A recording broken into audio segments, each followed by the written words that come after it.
Alright, welcome ladies and gents. My name is Brennan. I created this channel to share with everyone my journey and learning all the techniques used in creating some of the world's most famous jewelry.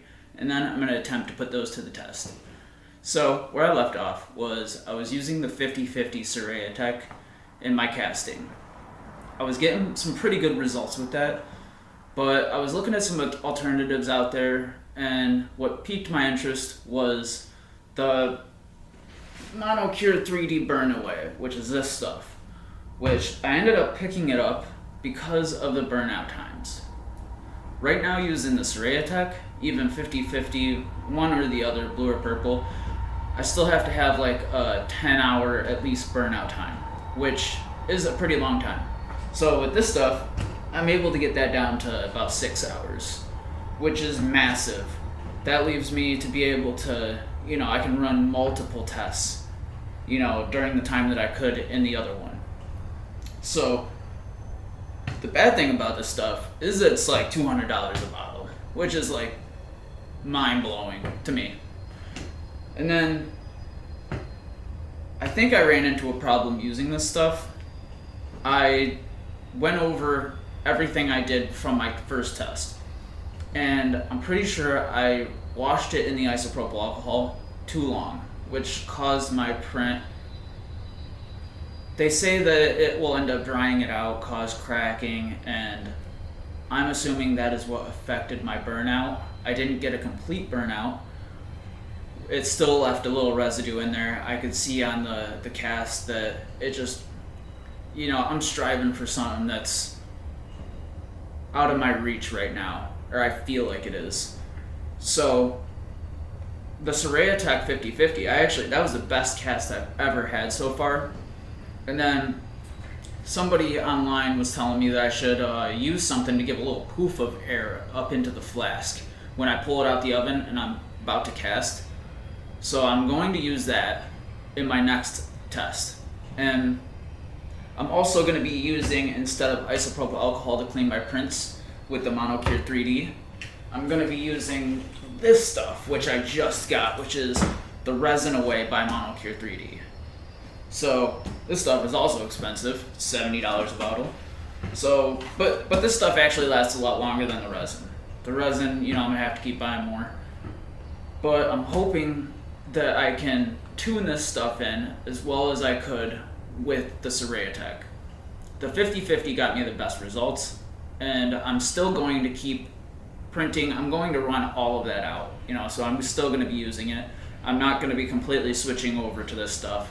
I'm going to be going back and forth.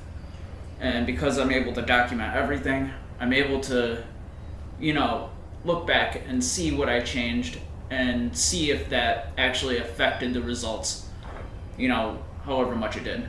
So this stuff, the Monocure 3D Burnaway, is amazing because it also cuts my print times like in half. So I went from a 5 to 6 hour print to an hour and a half, 2 hour print, which is insane.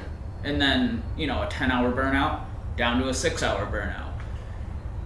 That stuff is the reason why I want to play around with this stuff.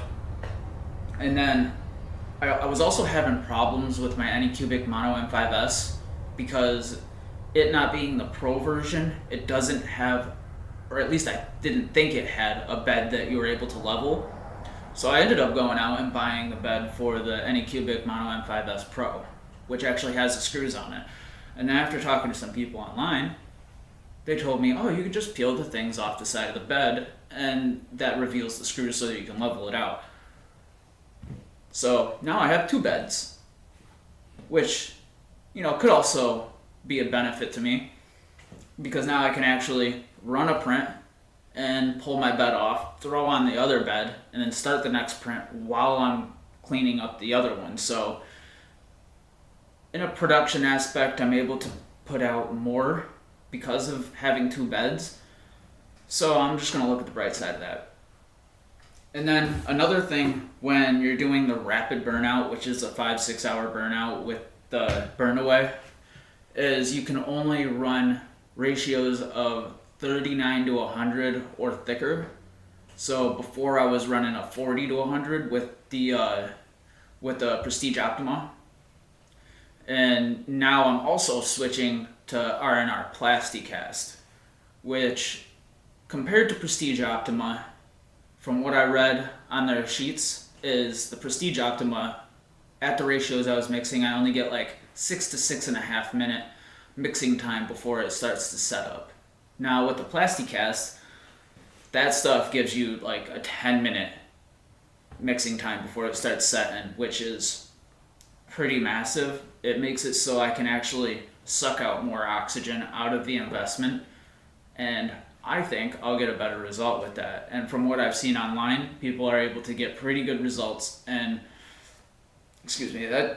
I'm pretty sure that will help me out a lot.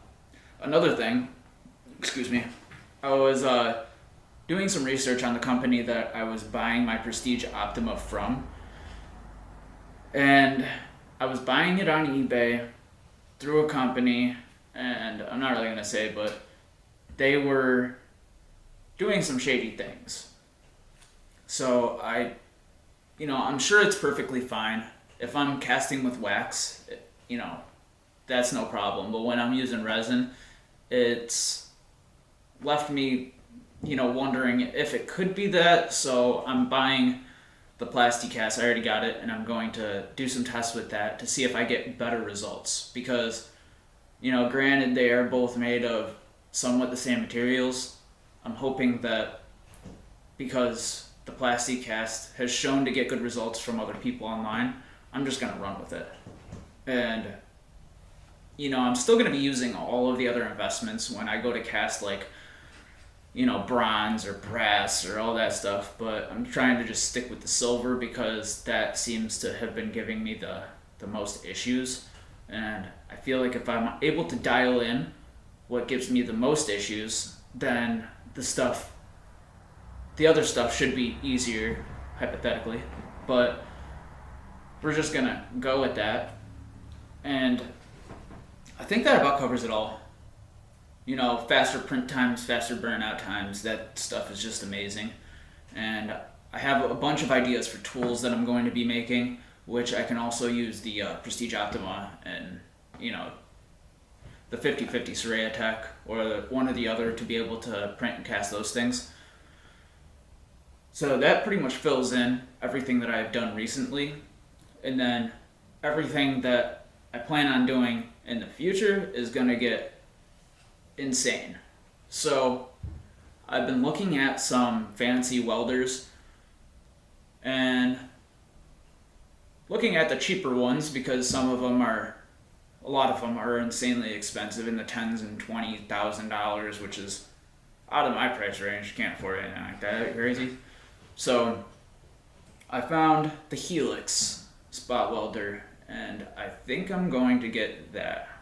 That's only a couple $1,000s compared to all of the other ones, which are absurd.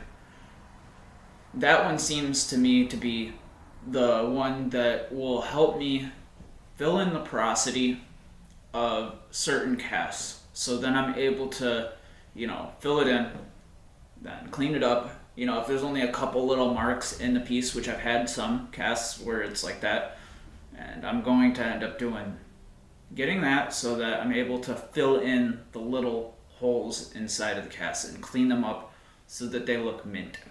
So that's a couple of the things that, I've done. I'm also going to be, wiring up air onto the other side so that I can actually blow out the cast or the flask to be able to, get the ash out of it, because a guy on Facebook was telling me about that, and I'm going to try that out. So I'm pretty sure that about covers it up. I appreciate all the new people that subscribed. That means a lot. I'm very thankful. And I'll see you guys in another video. Peace.